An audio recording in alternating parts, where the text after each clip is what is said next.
دنیا کے نقصانات، دنیا کے میلان کے نقصانات کیا ہیں؟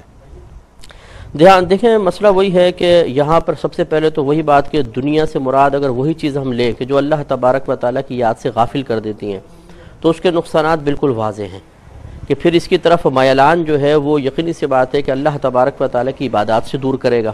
جیسے آپ کثیر لوگوں کو دیکھیں وہ کہتے ہیں یہ نماز کا وقت اس لیے نہیں ملتا ہے کہ میرے کاروبار کا ٹائم ہوتا ہے، دکان پہ گاہک کتنے زیادہ ہوتے ہیں، میں کیسے نماز پڑھوں۔ یہ وہ میلان ہے دنیا کی طرف کہ جو انسان اللہ کی عبادت سے دور کر رہا ہے۔ اسی طریقے سے جس کو مالدار بننے کا شوق لگ جاتا ہے وہ کم پہ کبھی راضی ہوتا ہی نہیں ہے۔ لاکھوں کا جس کو پروفٹ حاصل کرنے کی عادت پڑ جائے گا، اس کو اگر آپ کہیں نا 100-500 روپے تو بولے گا یہ تو بچوں کو دے دو بھائی، 100-500 کا پروفٹ، 1000 کا پروفٹ، وہ تو پروفٹ ہے ہی نہیں۔ ٹھیک، تو اب اس گنتی جب شروع ہو جاتا ہے نا، جی ہاں، وہ تو گنتی اور شمار ہی نہیں ہے۔ جی ہاں، انہیں اپنا بینک بیلنس بھی بعض اوقات معلوم نہیں ہوتا، لیکن ایک شوق ہے، شوق۔ اور اس حرص کے بارے میں نبی کریم صلی اللہ علیہ وسلم نے یہ فرمایا کہ اگر انسان کو سونے کی 2 وادیاں دے دی جائیں تو پھر بھی طمع کرے گا کہ ایک اور وادی مجھے حاصل ہو جائے۔ اس میں پھر یہ ہوتا ہے کہ چونکہ اتنا کثیر منافع حلال طریقے سے تو حاصل ہو نہیں سکتا، حلال طریقے سے بہت مشکل ہے کہ اس طرح حاصل ہو جائے، تو پھر وہ حرام کی طرف بڑھتا ہے اور ناجائز اور گناہ کے کام کرتا ہے۔ تو یقینی سی بات ہے کہ اس میں بھی ایک نقصان کا پہلو ہے۔ پھر اس کے علاوہ اللہ تبارک و تعالیٰ کی قلب جو ہے ایک ایسی چیز ہے جس میں اللہ تبارک و تعالیٰ کی یاد ہونی چاہیے، اللہ کی طرف توجہ، آخرت کی طرف توجہ ہونی چاہیے۔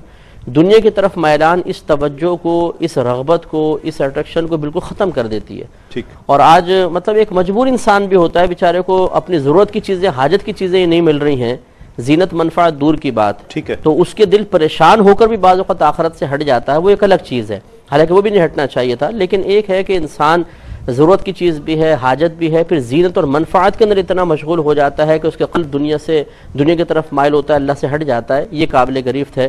اور وہ قلب جس کو اللہ نے اپنی یاد کے لیے حقیقتاً بنایا تھا، اس میں جب دنیا کے معاملات آ جاتے ہیں تو پھر بگاڑ پیدا۔ اچھا، ایک چیز جو میں خاص طور پر پوچھنا چاہتا ہوں، وہ ایک فطری چیز ہے کہ اگر میرا دل نہیں لگے گا، مثال کے طور پر میں بزم سحر پروگرام کر رہا ہوں، اگر میرا اس میں دل نہیں لگے گا، میری ایک قلبی انوالومنٹ نہیں ہوگی، میں اسے بہتر انداز میں نہیں کر سکتا۔ کسی کا کوئی بھی پروفیشن ہے، وہ پروفیشنل تبھی کہلائے گا کہ جب اپنے پروفیشن کے ساتھ، اور شریعت بھی اس کی آپ کو اس کی طرف رغبت دلاتی ہے کہ آپ اپنے پروفیشن کے ساتھ، اپنے کام کے ساتھ وفادار ہوں گے۔ یعنی میں جو جاب کرتا ہوں 9 سے لے کے 5 بجے تک، 9 to 5 جاب کرتا ہوں، اس جاب میں جب تک میں دل نہیں لگاؤں گا اس وقت تک میں کر نہیں سکتا۔ تو دل تو مجھے لگانا پڑے گا نا۔ میں کوئی بھی کام کرتا ہوں، کوئی بزنس کر رہا ہوں، کوئی نوکری کر رہا ہوں، کچھ بھی کر رہا ہوں، مجھے دل تو لگانا پڑے گا۔ روفی صاحب نے ایک کلام پڑھا ہوا ہے، اس کی یقیناً فرمائش بھی کی گئی ہے اور وہ ہماری بھی فرمائش ہے، انشاءاللہ وہ شامل کریں گے۔ اس سے پہلے سائمہ ہے ملتان سے ہمارے ساتھ۔ السلام علیکم۔ السلام علیکم سلیم بھائی۔ وعلیکم السلام۔ سر کیسے ہیں آپ؟ ٹھیک ہے، اللہ کا شکر ہے، آپ کی دعائیں ہیں۔ سر آپ کو مفتی اکمل ہے جو یہاں پہ دوسروں کو چاند کرام ہے، سب کمیٹی سے رمضان المبارک کی بہت بہت مبارکباد۔ اور مجھے مفتی اکمل سے سوال کرنا ہے اعتکاف سے متعلق۔ میں یہ نفل اعتکاف کرنا چاہ رہی ہوں، تو میں کمبائن فیملی میں رہتی ہوں، میں پوچھنا چاہ رہی ہوں کہ کس طریقے سے میں اپنا اعتکاف کر سکوں کہ مجھے دیکھ بنا سکے اور میں اپنا تمام کام صحیح طریقے سے کر لوں، چاہے میں کس طریقے سے کام کروں گھر میں، اس کے برتن وغیرہ دھونا وہیں پہ جا کے ایک جگہ پر، کھانا وغیرہ بنانا ایک جگہ پر، تو کس طریقے سے کروں میں کام سر میں؟ بالکل سمجھ گیا میں آپ کا سوال۔ کلام شامل کرتے ہیں، اور بڑا خوبصورت پڑھا ہوا، بہت ایفیکٹو، بہت اثر انگیزی ہے اس میں۔ دنیا کے اے مسافر، دنیا تیری قبر ہے، آئیے وہ شامل کرتے ہیں۔ دنیا کے اے مسافر، منزل تیری قبر ہے، منزل تیری قبر ہے، منزل تیری قبر ہے، طے کر رہا ہے جو تو 2 دن کا یہ سفر ہے، منزل تیری قبر ہے، منزل تیری قبر ہے، دنیا کے اے مسافر، جب سے بنی ہے دنیا لاکھوں کروڑوں آئے، لاکھوں کروڑوں آئے، باقی رہا نہ کوئی، مٹی میں سب سمائے، مٹی میں سب سمائے، اس بات کو نہ بھولو، سب کا یہی حشر ہے، منزل تیری قبر ہے، دنیا کے اے مسافر۔ یہ عالیشان بنگلے کسی کام کے نہیں ہیں، کسی کام کے نہیں ہیں،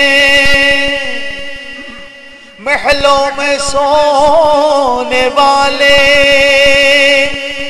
مٹی میں سو رہے ہیں، مٹی میں سو رہے ہیں، دو گز زمین کا ٹکڑا چھوٹا سا تیرا گھر ہے، منزل تیری قبر ہے، دنیا کے اے مسافر۔ آنکھوں سے تو نے اپنی دیکھے کئی جنازے، دیکھے کئی جنازے، ہاتھوں سے تو نے اپنے دفنائے کتنے لاشیں، دفنائے کتنے مردے، انجام سے تو اپنے کیوں اتنا بے خبر ہے، منزل تیری قبر ہے، دنیا کے مسافر، منزل تیری قبر ہے، منزل تیری قبر ہے، دو دن کا یہ سفر ہے۔ ماشاءاللہ ماشاءاللہ، سوال تو روفی صاحب نے کر دیا ہے، یہی سوال ہے۔ ہم دیکھ رہے ہیں کتنے لاشیں اٹھا رہے ہیں، لوگوں کو آتا جاتا دیکھ رہے ہیں اس دنیا سے کہ وہ اپنی زندگی کا سفر تمام کر کے اب اگلے سفر کو روانہ ہو چکا ہے، جو اس نے ساری زندگی بنایا ساتھ نہیں لے کے جا سکا۔ سکندر اعظم نے بھی کہا تھا نا، جسے دنیا سکندر اعظم کہتی ہے، اس نے بھی کہا تھا کہ میرے ہاتھ باہر رکھنا تاکہ لوگ دیکھ سکیں کہ اتنا بڑا بادشاہ بھی دنیا سے کچھ نہیں لے جا سکا۔ سب کچھ دیکھتے ہوئے ہمارا میلان، ہماری اٹریکشن دنیا سے اور دنیا کے پیچھے بھاگنے کا یہ سفر کیوں جاری ہے؟ اس کی وجہ کیا ہے؟ کیونکہ یہ ایک کا مسئلہ نہیں ہے، یہ ہم سب کا مسئلہ ہے۔ بسم اللہ الرحمن الرحیم۔ قرآن و سنت کے اندر جب ہم غور کرتے ہیں آیات میں، احادیث میں، کہ آخر سب کچھ حقائق ہمیں معلوم ہے، سب کو معلوم ہے عارضی سفر ہے، 2 دن کی 4 دن کی زندگی ہے، اور یہ بھی سب کو معلوم ہے کہ بقا اور حقیقی جو زندگی ہے وہ یقیناً آخرت ہی کی ہے، وہی ہمیشہ رہنے والی ہے، اس دنیا کو فنا ہے، فانی زندگی، یہ سارے حقائق کا سب کو اقرار بھی ہے، علم بھی ہے، لیکن اس کے باوجود دنیا کی طرف بھاگ رہے ہیں، دنیا ہی کی طرف ساری رغبتیں ہیں۔ تو اس کی بنیادی وجہ ہے انسان کا خواہش پرست ہونا اور لمبی لمبی آرزوؤں کا شکار ہونا۔ یہ 2 چیزیں جس کو حدیث شریف میں اللہ کے رسول صلی اللہ تعالیٰ علیہ وسلم نے خاص طور پر پوائنٹ آؤٹ کیا ہے کہ انسان پر یعنی بنی آدم پر مجھے سب سے زیادہ جو خوف ہے فرمائے وہ دو چیزوں کا ہے. ایک فرمائے کہ الہوا یعنی کہ خواہش نفس، اور فرمائے دوسری چیز ہے طول العمل یعنی لمبی لمبی امیدیں. اس کے بعد پھر فرمایا کہ جو خواہش پرستی ہے وہ انسان کو حق سے روک دیتی ہے، اور جو لمبی لمبی آرزویں ہیں وہ اسے آخرت سے غافل کر دیتی ہیں. تو بات یہ ہے کہ آخرت کا علم ہونا، آخرت پر یقین ہونا، اس کا شعور ہونا، اس کے حقائق کا اعتراف ہونا اپنی جگہ ہے، لیکن رغبت کا اس کی طرف نہ ہونا، اس کے درمیان جو اس کے راستے میں جو سب سے بڑی رکاوٹ ہے وہ ہے طول العمل یعنی لمبی لمبی آرزو ہے. شیطان کو جب بارگاہ الہی سے نکالا گیا تھا تو اس نے بھی یہی کہا تھا کہ وَلَا أُمَنِّيَنَّهُمْ، میں لوگوں کو آرزوؤں میں مبتلا کروں گا. یہی وجہ ہے کہ آرزوؤں کا سفر ہمارا ختم نہیں ہوتا، ایک آرزو پوری نہیں ہوتی اگلی سے جڑی ہوتی ہے، اس سے آگے اسی طریقے سے تسلسل قائم ہے اور ہمیں کہیں بھی قرار اور چین نہیں آتا ہے. جبکہ اللہ تبارک و تعالیٰ نے بنی آدم سے ارشاد فرمایا کہ تفرغ لعبادتی، اے میرے بندے میری عبادت کے لیے فارغ ہو جا، میں تجھے غنا بھی عطا کروں گا اور تیرے فقر فاقے کو بھی ختم کروں گا، اور اگر تو نے ایسا نہیں کیا تو میں تیرے ہاتھ کو بہت زیادہ مشغول کر دوں گا. آج اب دیکھیں کہ ہم نے اپنے آپ کو عبادت کے لیے چونکہ فارغ نہیں کیا اللہ کی فرما برداری کے لیے، تو ہم اتنے مشغول ہیں دنیا کے اندر کہ اتنی مشغولیت کے باوجود بھی ہم دنیا کو نہیں کما پاتے، اور مسلسل ہم نفس کے معاملے میں یا دنیا کو کمانے کے معاملے میں بے چین اور بے قرار ہی رہتے ہیں. کیا کہتے ہیں مفتی صاحب؟ آخرت پر ایمان لانا تو ہمارے بنیادی عقائد میں سے ہے. یہ دنیا کی طرف میلان اصل میں آخرت پر ایمان نہ ہونے کی کوئی ظاہری علامت بھی نہیں ہے. ایسا تو نہیں کہیں گے کہ جو دنیا کی طرف مکمل طور پہ مائل ہو گیا وہ آخرت سے غافل، آخرت پہ ایمان نہیں رکھتا ہے. لیکن جیسے کہ مفتی صاحب نے ارشاد فرمایا بالکل صحیح ہے، طول عمل بھی ہے، نفسانی خواہشات کی پیروی بھی. اصل میں ماحول نہیں ہے، ماحول بدل گیا ہے. ہمارے نبی کریم صلی اللہ علیہ وسلم نے ایک ماحول بنایا تھا. اس زمانے میں بھی عرب لوگ مال سے اتنی زیادہ محبت رکھتے تھے کہ اس پر کئی نسلوں تک جنگیں جاری ہوتی تھی، عورت کے معاملے پر، اونٹوں کے معاملے پر، حکومت کے معاملے پر. لیکن نبی کریم صلی اللہ علیہ وسلم نے اپنے آپ کو عملی طور پہ پیش فرما کر لوگوں کے قلوب کو ان تمام اٹریکشن والی چیزوں سے دور کر دیا. ایک مرتبہ اپنی ازواج سے کسی وجہ سے ناراض ہو کر ایک علیحدہ آپ حجرے میں تشریف لے گئے تو عمر فاروق رضی اللہ تعالیٰ عنہ ملنے کے لیے گئے. وہاں پر جا کر جب دیکھا تو کوئی مال و متاع نہیں ہے، صرف ایک چٹائی پہ آپ لیٹے ہوئے ہیں اور اس سے بھی آپ کے جسم اقدس پہ نشان پڑ گئے تھے، ایک مشکیزہ تھا. تو حضرت عمر فاروق رضی اللہ تعالی عنہ نے ازراہ ادب امت کی طرف نسبت کر کے کہا کہ یا رسول اللہ صلی اللہ علیہ وسلم کیسر و قصر اپنے محلات میں عیش کریں اور سرکار کی امت کا یہ معاملہ. تو نبی کریم صلی اللہ علیہ وسلم نے ارشاد فرمایا کہ اے عمر کیا تم اس پر راضی نہیں ہو کہ دنیا ان کے لیے ہو اور آخرت ہمارے لیے ہو. یہ ایک ماحول بنایا سرکار نے. اسی طرح ایک دفعہ نماز پڑھا رہے تھے، نماز پڑھا کے بہت تیزی کے ساتھ آپ حجرے کے اندر تشریف لے گئے، پھر واپس آئے. صحابہ کرام نے پوچھا رسول اللہ کیا معاملہ تھا، آپ اتنی تیزی سے تشریف لے گئے؟ فرمایا کہ وہ میرے پاس ایک سونے کی چھوٹی سی ڈلی تھی، مجھے یاد تھا کہ کسی نے مجھے دی تھی، تحفتاً دی ہوگی، ہدیتاً، تو میں اسے صدقہ کر کے واپس آیا ہوں.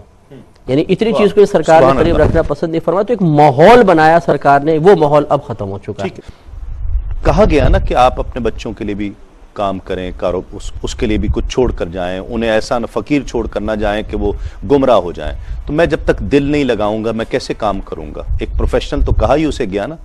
دیکھیں اس میں بات وہی ہے جو بار بار، لیکن اچھا ہے کہ مختلف انداز سے ہم اس کو دیکھ رہے ہیں اور یہ عوامی ضرورت بھی ہے. جیسے آپ کویسچن کر رہے ہیں بہت اچھے انداز سے فرما رہے ہیں کہ مسئلہ یہ ہے کہ قلبی میلان ایک ہوتا ہے اپنے فرض کی درست ادائیگی کے لیے، جس کے 3 درجے ہوتے ہیں، ایک اعلیٰ ہوتا ہے، ایک اوسط ہوتا ہے، ایک ادنیٰ درجہ ہوتا ہے. ٹھیک ہے. جب آپ مطلقاً کسی سے اگریمنٹ کرتے ہیں کہ میں یہ کام کروں گا تو اوسط درجے کا آپ کو لیول قائم کرنا تو مسٹ ہے، تب آپ اجرت کے مستحق ہوں گے، ورنہ نہیں. ٹھیک. اعلیٰ درجہ کے کریں تو بہت اچھی بات ہے، وہ آپ کی اپنی کوالٹی ہے اور پھر اس سے اچھا ہے کہ آپ اچھے انداز سے کام کریں گے تو اپنی بھی اہمیت بنتی ہے. تو یہ ایک قلبی میلان ہے اپنے فرض کی درست ادائیگی کے لیے. اسی طریقے سے ایک ضرورت ہوتی ہے، جیسے آپ نے ارشاد فرمایا، خود نبی کریم صلی اللہ علیہ وسلم نے اس کی ترغیب بھی دی ہے کہ کوئی اپنی اولاد کو اس طرح چھوڑ کر مرے کہ وہ کسی کے سامنے، اس طرح چھوڑ کر مرے کہ اس کے لیے کچھ مال ہو. یہ اس سے کہیں زیادہ بہتر ہے کہ اسے اس حال میں چھوڑے کہ وہ کسی کے سامنے ہاتھ پھیلا رہی ہو. ٹھیک. اب یقینی سی بات ہے کہ اس کے لیے ایک پلاننگ چاہیے.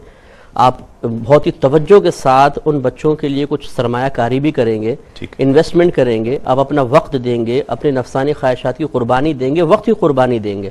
اور لازم سی بات ہے وہ دل کے ساتھ دیں گے تبھی اس کا آپ کو پوزیٹیو رزلٹ ملے گا، بالکل، ورنہ نہیں ملے گا، نہیں مل اصلی طور سکتا۔ پہ کارروائی سے تو نہیں ملے گا۔ ٹھیک۔ لیکن اب آپ دیکھیں نا کہ یہ دل لگانا کیا اللہ تعالیٰ کی رضا کے لیے ہے یا اللہ تبارک و تعالیٰ سے دور ہونے کی غرض سے ہے، یہ شیطان کی یا نفس کی رضا کے لیے؟ یقینی سی بات ہے یہ ایک اہم ضرورت کے تحت ہے، اور وہ ضرورت کی طرف ہماری توجہ ہوئی ہے نبی کریم صلی اللہ علیہ وسلم کے فرمان عالی شان کو سن کر، تو گویا کہ یہ فرمان مصطفیٰ صلی اللہ علیہ وسلم کی تکمیل میں آپ کی کوشش ہو رہی ہے، تو یہ اب قلبی توجہ وہ قلبی توجہ نہیں ہے جو شریعت کے لحاظ سے قابل گرفت قرار دی جائے۔